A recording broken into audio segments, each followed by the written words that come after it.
morning, Lionhearts. It's your old pal Jordan the Lion. We are on the road again, en route to Las Vegas again, because we've been invited out to make some interesting vlogs again. I know you guys are going to love this trip. Daze with Jordan the Lion, it begins now. Look at the name of this van. Vanna White. All right, my friends, we have reached our destination. If you see behind me, you're like, what are we at, the Blues Brothers house? Well, kinda. We are visiting my pal VideoBob. He has moved from the Dallas-Fort Worth area to Las Vegas, and he has some pretty cool stuff here that he said, hey, do you want to go for a ride in a time machine? Couldn't pass that up. Let's go say hi to Bob. How's it going, Blues Brothers? Can you say rubber biscuit? Ball, ball, ball. So the story with this car is that my friend Bob said, well, ever since I put Jake and Elwood on the porch, people are running onto the property all the time to want to take photos with it. So, you know, I'm cool with that. But he's like, at some point it's going to be like random strangers. So said I put this out here to deter homeless people from coming and sleeping on the property. All right, we are in the garage of the world famous VideoBob. And one of the things that VideoBob is famous for is recreating movie cars. Behind him you can see the beginning of a Knight Rider vehicle. But what he's most known for probably is the time machine. How accurate is that time machine, and how did you get into doing this, Bob? Aren't you gonna ask me how I'm doing, Jordan?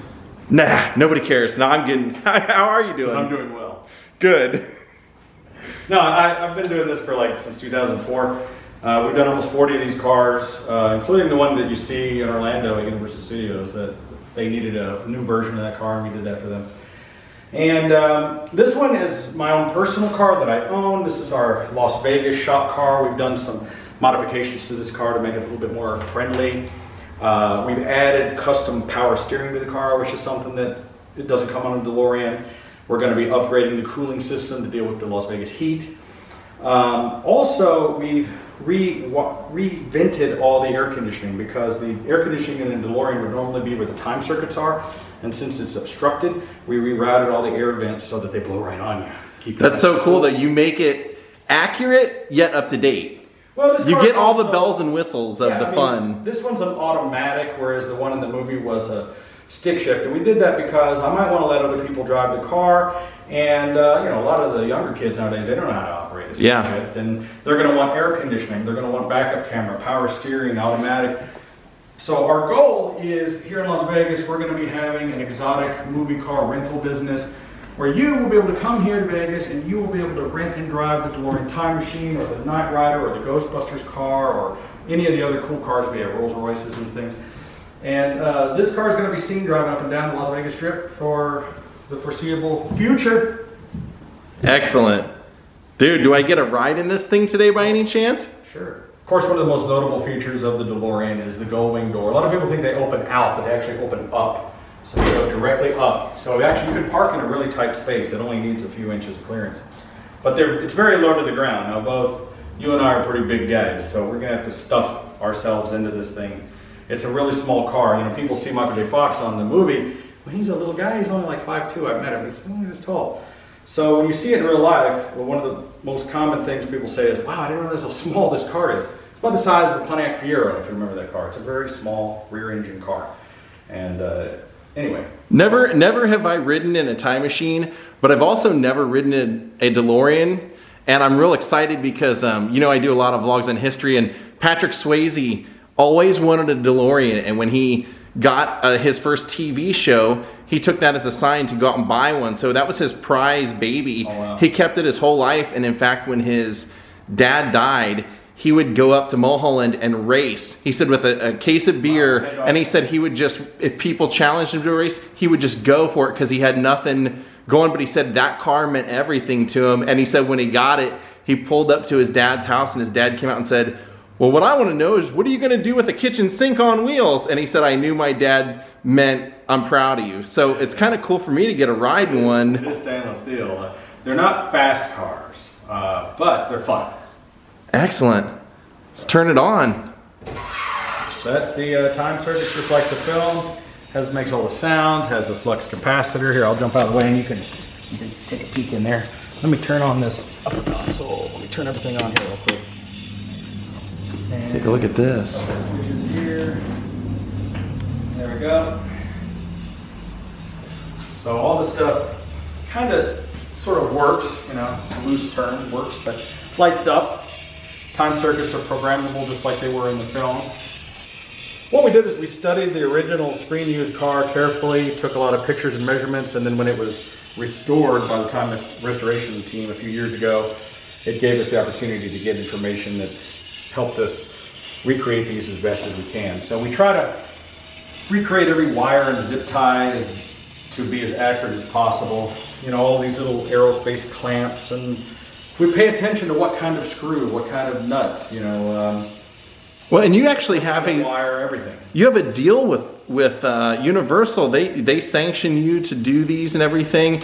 Whereas I'm a vendor with them, you know. So just as someone who sells hot dogs in the park, I'm a vendor with them. I have a vendor ID. I have to carry a $4 million insurance policy just to be able to walk on the park and touch something that's there. So, you know, I'm technically not allowed to promote that I built the car there, but everybody knows that I did. It's not a big secret. They had the car that they had there for like the last, whatever, 30 years. It just fell apart, you know. It sat in the rain, it sat in the sun.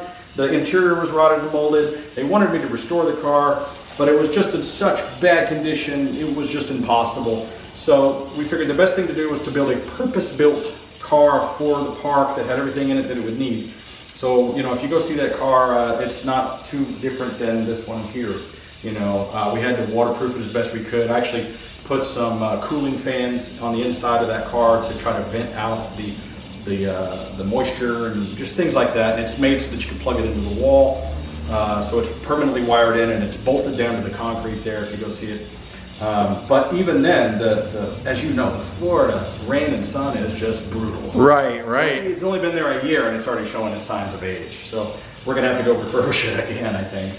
This car, you know, I keep it in a nice air-conditioned garage, and it's going to be working outside in the Vegas heat, but you know, as you'll see when we get inside, those air conditioning vents you see, those aren't from a DeLorean. That's all custom done, and you'll never see another DeLorean unless somebody copies it that has that in there. That's the one thing I think people forget about when they always have that dream movie car is if you want the movie car, like say the General Lee or whatever, you're getting the 1969 handling of the car, and you're not used to it. This Knight Rider car does not have the Knight Rider dash in it because we were driving it, and the Knight Rider dash has no vents. If you look at that black plastic dash, there are no vents. There's no air conditioning blowing on your face. That's why you saw David Hasselhoff driving around with the tops off and the window down, and then he's wearing a leather jacket and a red sweater. There is no... So I took the dash out. We drove this car from Dallas to here. This is an 88 GTA, made up to look like an 82, and we can talk about that some other time. But, you know, the 82 has these little side vents on the fenders and the bulging hood and different things. So this is an 88 where the front clip has been changed and some of the interior components have been changed to make it look like a 1982. And I took the Knight Rider dash out so that we could just enjoy it as a Trans Am. So this is a fully functional, completely stock car with less than 40,000 miles on it, with air conditioning and heat, cruise control and everything, and it runs and drives perfectly. And I can drive this as an everyday car in its current configuration. But if I put the Knight Rider stuff in there, which I will, it's not going to be as user-friendly. Yeah. The area that blows out through the defrost to the floor, there's no vents to blow on your face. And I like cold air blowing on me. Yeah, it's a cool novelty, but not functional for living in Vegas. There's so many really cool old cars. You know, I had a 57 Chevy. Well, that car is no fun at all. I mean, it doesn't have air conditioning. And if you do get one with air conditioning, it just has a little, what they call a crotch cooler that keeps your one right knee cold. I mean, when I walk out to my garage and I go, do I want to drive this or do I want to drive my Rolls Royce Phantom? And I look at the temperature outside and it's hot or it's cold. I would rather be in those heated leather seats or the nice ice cold air, because this thing is loud, it is low to the ground, it is cramped.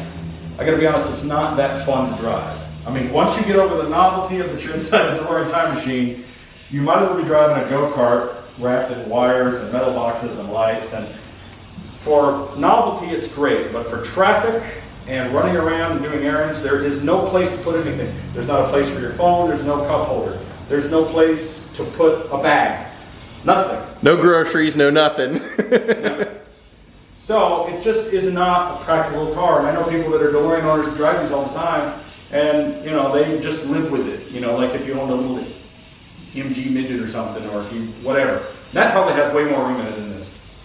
So you'll find out. Heck yeah, let's take it for a ride.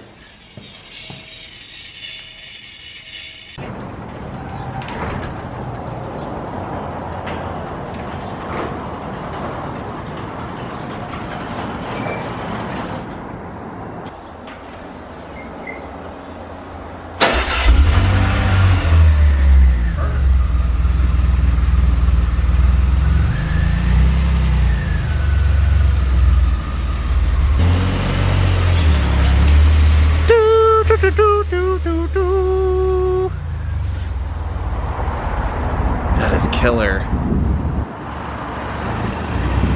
I can't wait to take a ride in this. Let's take a look and see what the time machine date is set for. Aha!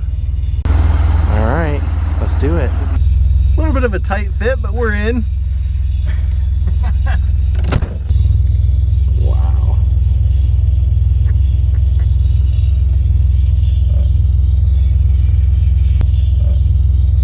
This isn't normally on the time machine. I custom built this so that I could get to the air conditioning vents because controls. So that I had this done so that we could move the keypad up and then turn on the Oh yeah, nice. Because all that stuff is underneath here.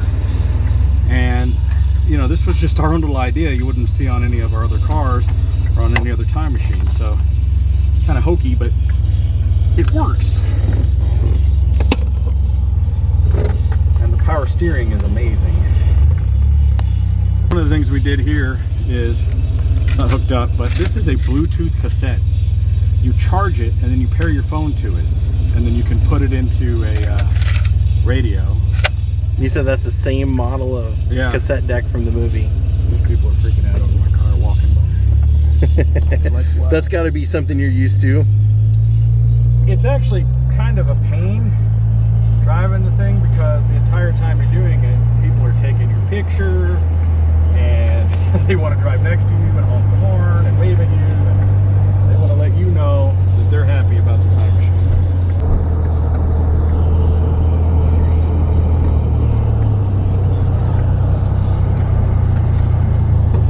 That's all you have is this little rinky-dink little window there. They call that a toll booth window. But when you go through a toll booth, you can throw your money out the window. I was wondering what that was all about. Never heard of that. You can't really get your Big Mac through there when you go to the drive-thru, you know? Yeah, no super-sized drink. Yeah. Now wait till we get back. Bob has a couple of other really interesting cars at his house. One of which, I almost couldn't believe the story when he showed it to me. It's a Rolls Royce that has a fascinating former owner. I'm gonna make a business out of this, where I give people rides around the strip. Do you want to mention also what you're doing with the your whole Ghostbusters idea? I thought that was amazing. Yeah, we could talk about it. So what we're gonna do is, this is gonna be sort of a headquarters of movie cars and fantasy experiences here in Las Vegas. Because there's people out there that their dream has always been to ride in a DeLorean time machine, or the Ghostbusters car, or Knight Rider, or maybe Scooby-Doo, or you know, any of these other cars that we have. And there's nowhere in the world you can go and really do that. I mean, I've rented this car for display for many years, where, you know, we would charge a great sum of money just to park the car outside of a business or use it at a Comic-Con just for promotion. But we never let anybody inside the car. But that's all about to change. We're going to have this car available on a permanent display. We're going to have two cars, actually, two time machines. One that will be on permanent display, where you'll come and you'll be able to take a picture for only a few dollars inside the car. And then we're going to have this car, which is going to be used for driving. And certain qualified drivers will be allowed to actually drive the car, and then other people will be able to just ride in the car. And it'll be available for doing weddings or special events or Comic-Cons, or just, you know, living your fantasy of driving in the DeLorean time machine up and down the Las Vegas Strip, maybe taking a picture in front of the sign. And I think this is the only place you can do that. Las Vegas is the place where dreams come true. It's a fantasy land. And I think that people are going to come in from all over the world just to have these opportunities to see. There's a lot to see here. Cars. That was pretty cool. So that is a white 60s Rolls Royce, and I'll let Bob tell you the story on this baby.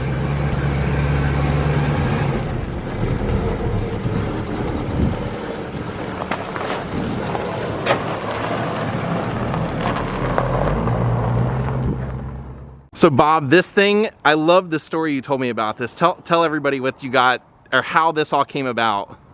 Well, we'll start off with the car. It's a 1967 Silver Shadow Rolls Royce.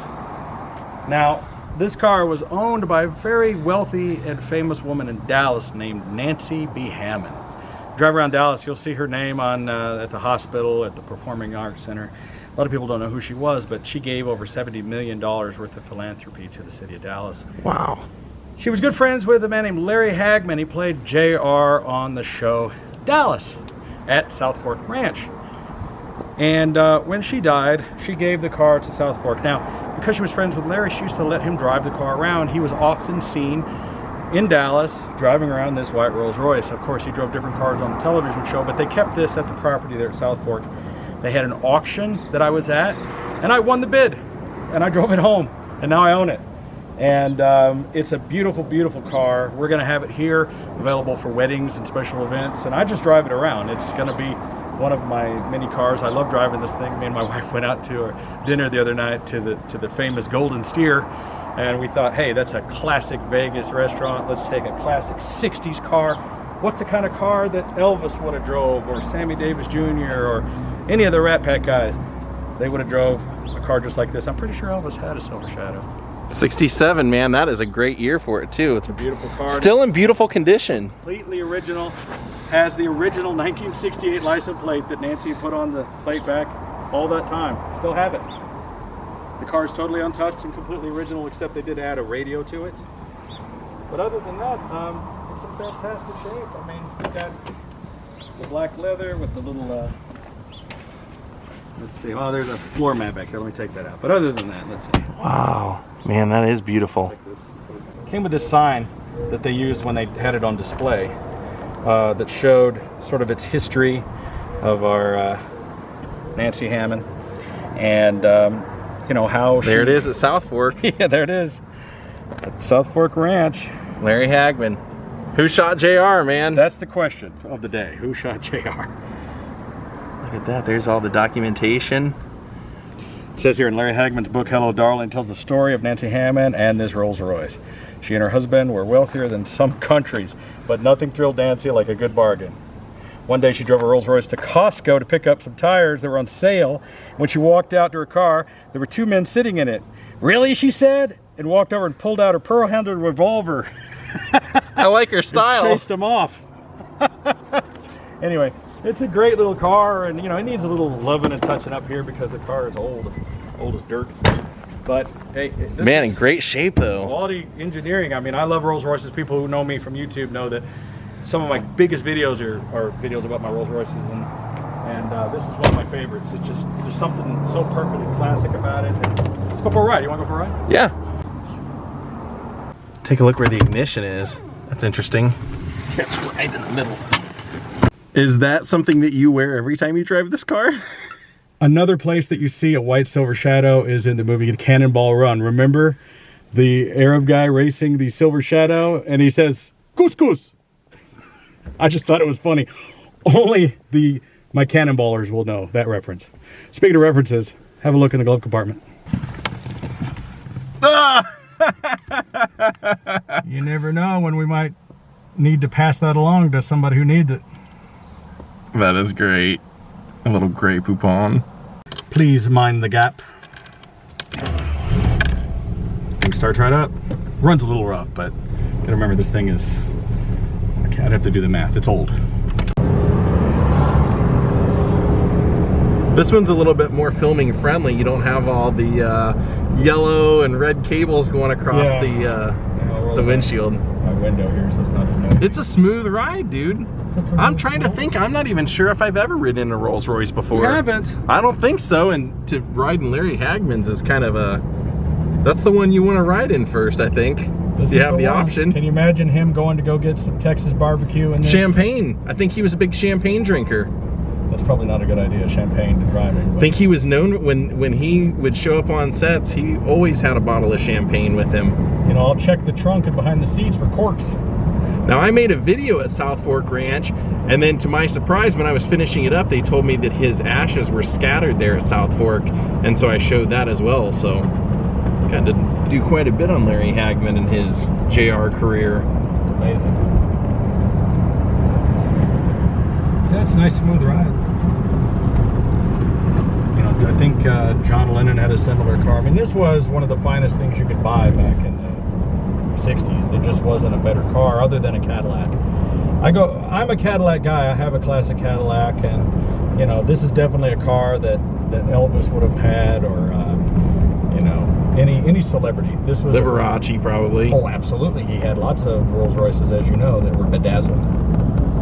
So we're gonna show you guys one more car. Bob is telling me every time he makes a trip from Dallas to Vegas, he brings another one of his cars out here. This one I think you're really gonna love. Say hello to his little friend. That is a beauty, man. What is your story with this one, as if we don't know what this is from? Well, this is a 1963 Cadillac Convertible replica as seen in the movie Scarface. We built this car on our television show Screen Machines on the Reels channel. It was one of our first episodes. We had Angel Salazar, who was in the movie, help us with it. He signed it for us.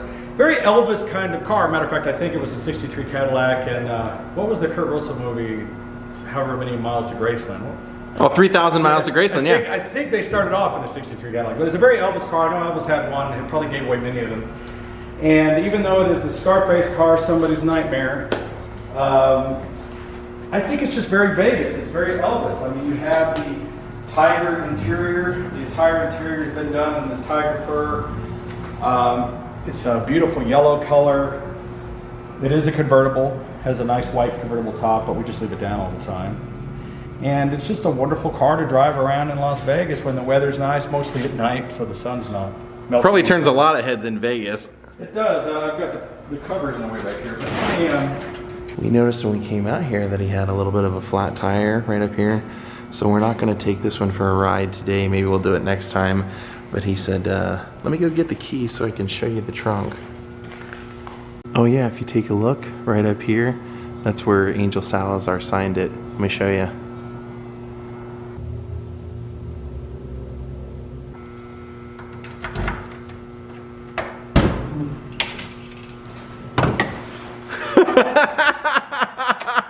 another leg, huh?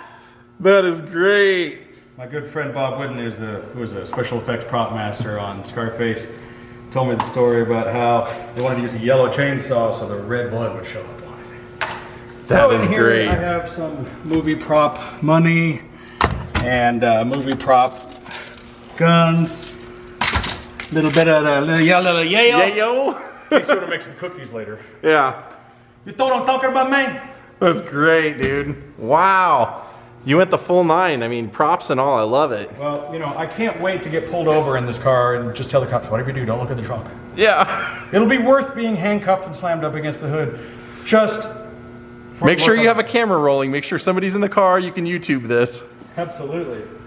Bob's Prop Shop shirts in here. Let me see if I got one that'll fit you. They're pretty tight. Look at that. Bob's Prop Shop shirt. It's even got the Ghostbuster logo on there. Awesome. It's a crank buff. It's a Cadillac. I love Cadillacs. This thing is just so much fun to drive around Vegas. I mean, it's a boat. But I'm used to driving big cars. And, you know, I drove a tour bus. So driving a 20-foot long Cadillac. Who did you drive the tour bus for people that don't know? Oh, well, it was a guy named Vinnie Paul. He was a drummer for a band called Pantera. But at the time I worked for him, he had his band called Hell Yeah. So when they formed the band Hell Yeah, I used to work for his record company, Big Ben Records. Did a lot of his music videos. You've probably seen some of them on MTV. And I really just volunteered to drive the bus because I wanted to go on tour with them because it's just so much fun. And I made several DVDs for the band called Below the Belt. A couple of the Hell Yeah music videos. Videos for another project he had called Rebel Meets Rebel with country music singer David Allan Coe. And I just had so much fun with Vinny. You know, sadly we lost him in 2018 and he lived not far from here. And he was just one of my best friends. And, but you know, my friends are all joking with me now. They said, well, now you've got another celebrity drummer friend. Yeah, right? Well, you actually have a cool idea for a tribute to Vinny when you get your house finished that maybe we'll get to show someday. Yeah, when the house is all put together, I want you to come back and we'll do a cribs edition of the house. The house is just as interesting as all of my cars, you know. I mean, there's a lot of Elvis and Liberace and a lot of Kiss. We're gonna have a Kiss room, we're gonna have an Elvis room. The carpet is leopard print, purple, gold and black and chandeliers, and I just wanted it to be Vegas. I don't want it to look like an Ashley Holmes store. I want it to look like when you walk in, you know that you are in Las Vegas, baby! So this is cool. This is an oil pit, you know, it's an oil changing pit. I found, and there's a YouTube video on my channel you can find, behind that panel there's a hidden room underneath this car. There is a nuclear bunker under this car. I went in there, I found like Shasta bottles from 1987. I mean, it was like crazy. Cold War. Yeah, there's a Cold War bunker underneath this Cold War era car. So it's really neat. You can find that on my channel, but anybody wants to see that. And your channel's what? Just look for VideoBob on YouTube. We just crossed over 100,000 subscribers. So congratulations, dude! I saw you were anxiously awaiting your award. I got a notification from the mail just now that it was delivered to my house in Dallas, so I got to fly back and go see it. I'm gonna be so excited. Nice. I asked to use his bathroom, and I'm kind of sorry I did because look in the shower. So we're in the old section of Vegas right now. We came over to get a bite to eat. We go to this antique alley quite often. We're not going to hit it today, but we're going to hit the Casa Don Juan yellow restaurant over here. So the last time I came to Las Vegas, I actually brought a handful of memorabilia that I needed framed, and I dropped it off, and he said he would have some of it done the next time I came, but definitely he would have it all done by the next time I come. So I already have plans to come back here in about 2 or 3 weeks, so I'll get the rest then, but I want to see what he has done now. Let's go check it out. That is one of them. That is my Jerry Lee Lewis framed signed poster that he signed to me when I was at his house in Mississippi, and the bullet inside the record sleeve that I got at his house, and that is the Breathless 45 7-inch from his Dick Clark giveaway. Very cool. So he also has the Frank Worth that Todd Fisher gave me as a gift from Debbie Reynolds' collection. That looks great. So now we're gonna head out, and I'm actually gonna go spend some time, go visit Catherine Hickland and Todd Fisher. If you remember back in December, I made a couple of videos with them, and those were so much fun. They invited me to come visit, and if we decide to film something, you'll see it in the next vlog. Well, what a great time I had over at Cat and Todd's house. I didn't end up filming anything, but wow, what a great time. First off, we had a blast because Todd was working on some unreleased Jimi Hendrix tracks and played them through a phenomenal sound system he has there at the house. So it was really cool to get to hear some unreleased Jimmy just like that. You know, the way these are basic like practice tapes. And then we went into the studio they're building, and Kat showed me that the floor is actually repurposed from, as you can see on here, Debbie Reynolds' dance studio. And she actually asked if I would like some of the flooring for my new home. They could figure out a way to get it to me, and I could build something with it using it. But they gave me this to take with me, which I thought will be awesome. And Kat also gave me some of her Kat Danas. She has her Kat Cosmetics company, and also sent me a little care package for the lady I love of some of her products. So really great time. And it was really cool because many of you may know Kat had a really bad fall before Christmas, and she's been recovering ever since. And she told me I was the first visitor that she's allowed to come over, and she also told me that that was the first day that she hasn't had any pain since the accident, and she said she thought that it was my good nature or my good energy helping. So we had a lot of fun today. Well, my friends, we're gonna call it a day. We just had so much fun. I just didn't want to pull the camera out. I'm sorry. We'll do it another time. They're totally up for having me come back and vlogging more stuff. And I hope you enjoyed our day today. I want to end it by thanking everyone: Robert Richter, Kathy Laponte, Katie O, Laura Rodriguez, Jerry Steffi, Elaine Williamson, Mark Mudry, Linda, and Travel 98 Young for becoming my newest Patreons and helping to support this channel. We'll catch you all next time. Have a great night and goodbye.